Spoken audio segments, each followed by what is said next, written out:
High বন্ধুরা, আজ আমি আমার চ্যানেলে নতুন কিছু অঙ্ক নিয়ে এসেছি। আগের ভিডিওতে আমি কিছু অঙ্ক আলোচনা করেছি। তোমরা যারা কম্পিটিটিভ এক্সাম যেমন ব্যাংক, রেল, পিএসসি, এসএসসি পরীক্ষার প্রস্তুতি নিচ্ছ, এই অঙ্কগুলো তোমাদের খুবই কাজে লাগবে। তোমরা চ্যানেলটি ভালোভাবে ফলো করো এবং যদি ভালো লাগে তাহলে সাবস্ক্রাইব করতে কিন্তু ভুলো না। হ্যাঁ, প্রথম অঙ্কটা কি আছে? In a 54-liter mixture of spirit and water, the ratio of spirit to water is 4:5. What amount of water should be added to this mixture to make the ratio of spirit and water 2:5? অর্থাৎ spirit আর water প্রথমে ছিল হচ্ছে 4:5 অনুপাতে, water মেশানোর পরে নতুন অনুপাত হয়েছে 2:5। তোমরা দেখতে পাচ্ছ যে এখানে স্পিরিটটা কিন্তু সেম আছে। তো স্পিরিটটা যদি আমি এই দিকের স্পিরিটটাকে যদি আমি সেম করতে চাই রেশিওটাকে, তাহলে এই রেশিওটাকে টোটাল রেশিওটাকে আমি 2 দিয়ে গুণ করে দেব। 2 দিয়ে করলে কত হচ্ছে? 4:10। মানে এটা বলছি যেটা এটা সহজে, না হলে ধরে এক্স ধরে এইভাবে তো করা যায়, আমি সহজে করার জন্য বলছি। তাহলে এখানে কি দেখতে পাচ্ছি না, স্পিরিট যদি 4 হয়, ওয়াটার 5, আর এখানে স্পিরিট যদি 4 হয়, জল মেশানোর পরে ওয়াটার হয়েছে 10, অর্থাৎ ওয়াটার বেড়েছে হচ্ছে 5 ইউনিট, এবং প্রথমে মিক্সারটা ছিল জল এবং ওয়াটারে 9 ইউনিট, আর এইখানে 5 লিটার বাড়ানোর পরে হয়েছে 14 ইউনিট। অর্থাৎ যদি মিক্সার 9 ইউনিট থাকে, তাহলে আমি জল মিশিয়েছি 5। মিক্সার যদি 1 থাকে, তাহলে 5/9, ও মিক্সচার আছে আমার 54 লিটার, তাহলে 5 ইন্টু 54/9 54 ইকুয়াল টু 30 লিটার। তাহলে 30 লিটার ওয়াটার আমাকে ওর সঙ্গে মিক্স করতে হয়েছে। এই জায়গাটা তোমরা প্র্যাকটিস করতে করতে দেখবে যে এই জায়গাটা তোমাদের করার দরকার হচ্ছে না। তোমরা এখান থেকেই ডাইরেক্ট 5/9 ইন্টু 54 করে 30 অ্যান্সার বের করতে পারবে। তোমরা এগুলো নিজে প্র্যাকটিস করো, তারপর দেখতে থাকো। চলে যাচ্ছি পরেরটায়। The difference between present age of Rosni and Cimarron is 9 years. After 7 years, Rosni's age is twice of Cimarron's age. What is the Rosni's present age after 4 years? এই জাতীয় অঙ্ক আমি আগের ভিডিওটায় দিয়েছি, তোমরা পারলে দেখে নেবে। এটা কিছুই করার দরকার নেই, সহজে কিভাবে করা যায় দেখো। আফটার 7 ইয়ার্স ডিফারেন্স এই যে রোশনি আর সিমারনের যে বয়সের ডিফারেন্স 9 বছর, এটা বরাবরই 9 বছর থাকবে। তাহলে আফটার 7 ইয়ার্স 7 বছর পরে, 7 বছর পরে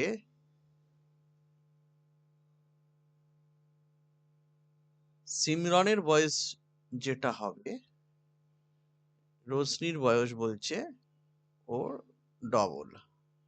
মানে যদি এইখান পর্যন্ত সিমরনের বয়স হয়, এই পুরোটা হচ্ছে রোশনির বয়স। তো আমরা কি জানি সিমরন থেকে রোশনি কতটা বড়? এই অংশটা বড়। এই অংশটা কত? 9 ইয়ার্স। তাহলে এটা যদি 9 ইয়ার্স হয়, তাহলে এইটাও 9 ইয়ার্স হলে এটাও 9, এটাও 9। তাহলে আমি কি পেলাম না, 7 বছর পরে রোশনির বয়স হয়ে গেল 18 বছর, আর সিমরনের বয়স হয়ে গেল কত বছর? না, 9 বছর। এবার আমাকে কি বের করতে দিয়েছে? রোশনির বয়স আফটার 4 ইয়ার্স। 7 বছর পরে এটা আছে, তাহলে 7 বছর আগে -7 এবং 4 বছর পরে +4। তাহলে কত হলো না, -3 হয়ে গেলে 15 বছর। তাহলে অ্যান্সারটা হয়ে গেল 15 বছর। তো তোমরা বুঝতে পারলে এই অঙ্কগুলো কিভাবে করা যায়। এই অঙ্ক আগের দিনও একটা করিয়েছি, যে কিছুই মানে ধরতে হবে না, সহজে এইভাবে হয়ে যাবে। যাচ্ছি পরের অঙ্কে। Two numbers of such that the sum of twice of the first number and thrice of second number is 36, and the sum of thrice of first number and thrice of second number is 39. দেখো একটুখানি তোমাদের ধরে দেখিয়ে দিই। এটা যে আমি একটাকে যদি x ধরি, তাহলে 2x প্লাস 3y সমান বলছে 36, আর 3x প্লাস 2y সমান হচ্ছে 39। এবার দেখো যদি এটাকে আমি যোগ করি, যোগ করলে কত হয়ে যাচ্ছে? 5x 5y, 5x plus 5y সমান, এটা যোগফল হয়ে যাচ্ছে। তাহলে x plus y equal to কত হয়ে যাচ্ছে? না, এই দুটো যোগ করলে যত হচ্ছে 75 ডিভাইডেড বাই 5 সমান হচ্ছে 15। আর এই দুটোকে যদি আমি বিয়োগ করে দিই, টোটাল মানে এটা থেকে যদি এটাকে আমি বিয়োগ করে দিই, তাহলে কত হবে? 3x মাইনাস 2y থেকে 2x প্লাস 3y, অর্থাৎ x মাইনাস y। 3x থেকে 2x বাদ চলে যাবে, x হয়ে যাবে, আর 2y থেকে মাইনাস 3 হয়ে যাবে, তাহলে মাইনাস y হয়ে যাবে, সমান কত হয়ে গেল? 3। দুটো সংখ্যার যোগফল যদি 15 হয়, দুটো সংখ্যার বিয়োগফল যদি 3 হয়, এটা সবসময় মনে রাখবে যে দুটো সংখ্যাকে যোগ করে 2 দিয়ে ভাগ করলে বড় সংখ্যা, দুটো সংখ্যাকে বিয়োগ করে 2 দিয়ে ভাগ করলে ছোট সংখ্যা আসবে। যদি এখানে আমি মানে দেখিয়ে দিতে চাই, এইটা প্লাস এইটা y কেটে যাবে, 2x হয়ে যাবে, 2x কে এই যোগফলটা 2 দিয়ে ভাগ করলে তাহলে আমি বড় সংখ্যাটা পেয়ে যাব। এখানে x হয়ে যাচ্ছে বড় সংখ্যা, কারণ এটা পজিটিভ নাম্বার, আর y হচ্ছে ছোট সংখ্যা। তাহলে বড় সংখ্যাটা হয়ে গেল 15 প্লাস 3/2, আর ছোট সংখ্যা হয়ে যাবে 15 মাইনাস 3/6। যদি আমি এটা করে দেখাতে চাই, তাহলে এই যে এইটা প্লাস এইটা করলেই বেরিয়ে যাবে। আমাদের কি চাইছে? Which is the smaller number, অর্থাৎ 6। অ্যান্সার হয়ে গেল 6। পরের অঙ্ক। Simple interest of certain sum of the rate of 15% per annum for 4 years is 1920. What will be the compound interest at the same sum at the rate of 30% for 2 years? আচ্ছা, কি বলেছে? the simple interest, ইন্টারেস্টটা কত হয়েছে? Interest হয়েছে 1920, 4 বছরের জন্য 15%। 100 টাকা যদি প্রিন্সিপাল হয়, তাহলে 4 বছরে 100 টাকায় যদি 15 টাকা হয় 1 বছরে, তাহলে 100 টাকায় 4 বছরে কত হবে? 15 ইন্টু 4, অর্থাৎ 60 টাকা। তো এটা মুখোমুখি হয়ে যাবে, এটা করে দেখানোর দরকার নাই। 1920 যদি ইন্টারেস্ট হয়ে থাকে, তাহলে আমাদের প্রিন্সিপাল কত ছিল? না, 100/60। যদি আমাকে এটা করে দেখাতে হয়, 60 টাকা ইন্টারেস্ট হলে 100 প্রিন্সিপাল, 1 হলে 100/60, আর 1920 হলে এত। তো যেহেতু কম্পিটিটিভ পরীক্ষা আমাদের সময়টা একটা বড় ফ্যাক্টর, সেই জন্য আমরা কিছু করব না, শুধু এইটুকু এই এই জিনিসটা লিখতেই হবে, এবং এটা কাটতে হবে। কাটলে হবে 6 3 18, 6 2 12, অর্থাৎ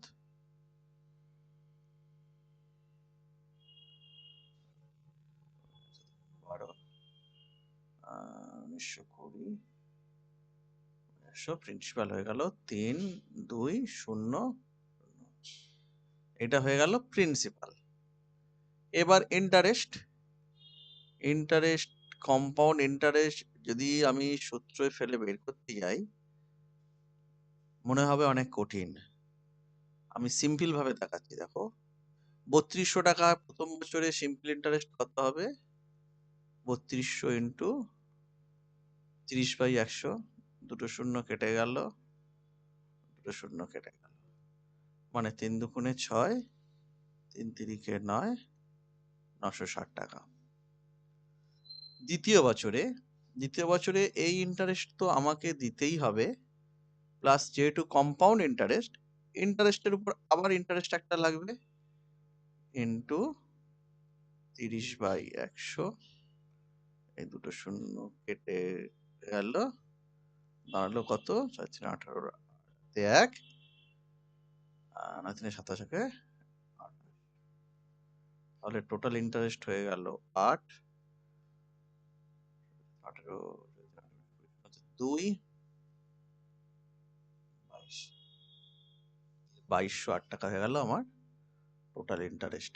আশা করি তোমরা বুঝতে পেরেছো কিভাবে হলো।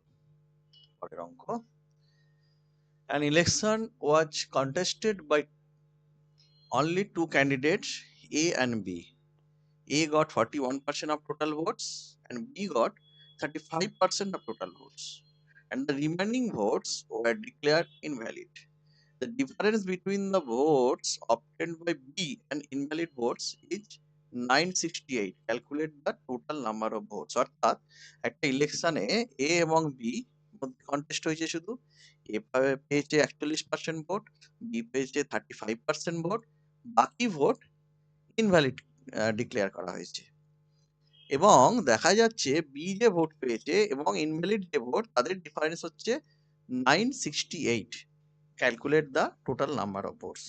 এটা খুব সংক্ষেপেই করা যাবে। এ পেয়েছে কত?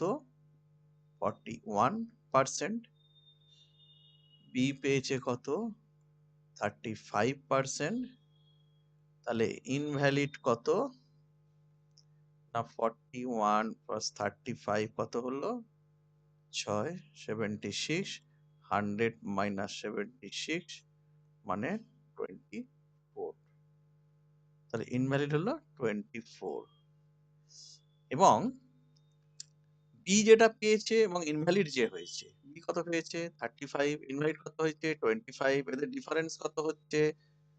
না 11। যদি 11 ডিফারেন্স হয়, টোটাল ভোটার কত? 100। যদি তাহলে 1 হয় 100/11, এবং যদি এটা আমার 968 হয়, তাহলে 100 ইন্টু 968/11, এটা হচ্ছে টোটাল ভোটার। নিশ্চয়ই কাটাকাটি যাবে, 11×8 = 88, 88 মানে 8800, এটা হয়ে গেল টোটাল ভোটার। এটা সংক্ষেপেই করা যাবে, শুধু এইগুলো মনে মনে করতে পারলে অনেক সংক্ষেপে এই পার্টটা করার কোনো দরকারই হবে না তোমাদের। কিছু সময় পরে এটা মানে 100/11 ইন্টু 968, এটা সহজেই নিজেরা বুঝতে পারবে।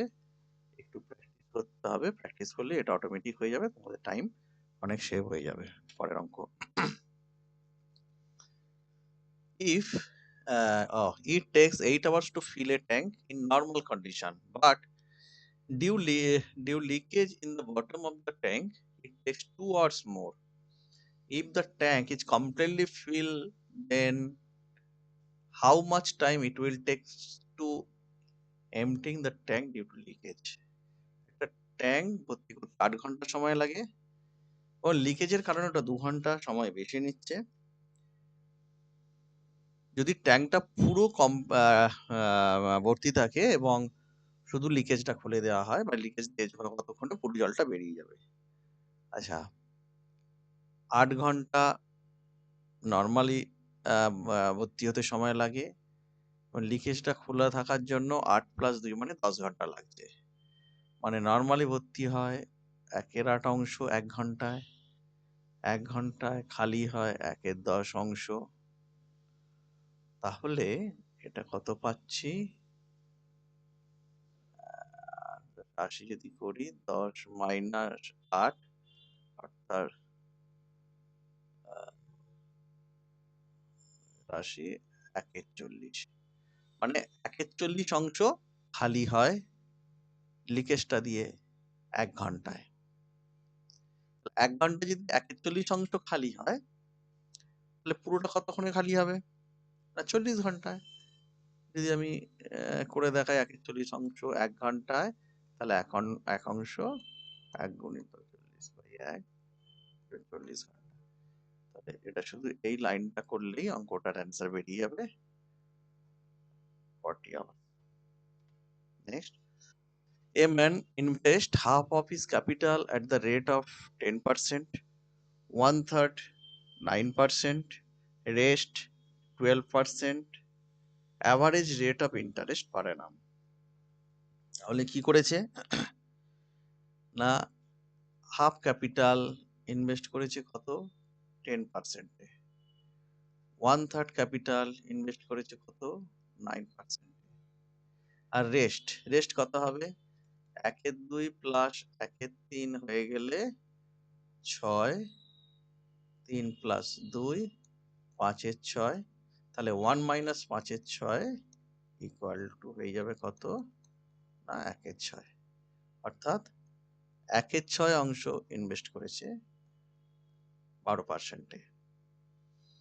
এবার যেহেতু 1/2 1/3 এবং 1/6, এটা 6 3 আর 2 এর আমি যদি মেন টোটাল ক্যাপিটালটাকে সহজের জন্য 600 ধরে নিই, তাহলে 1/2 অংশ মানে কত 300।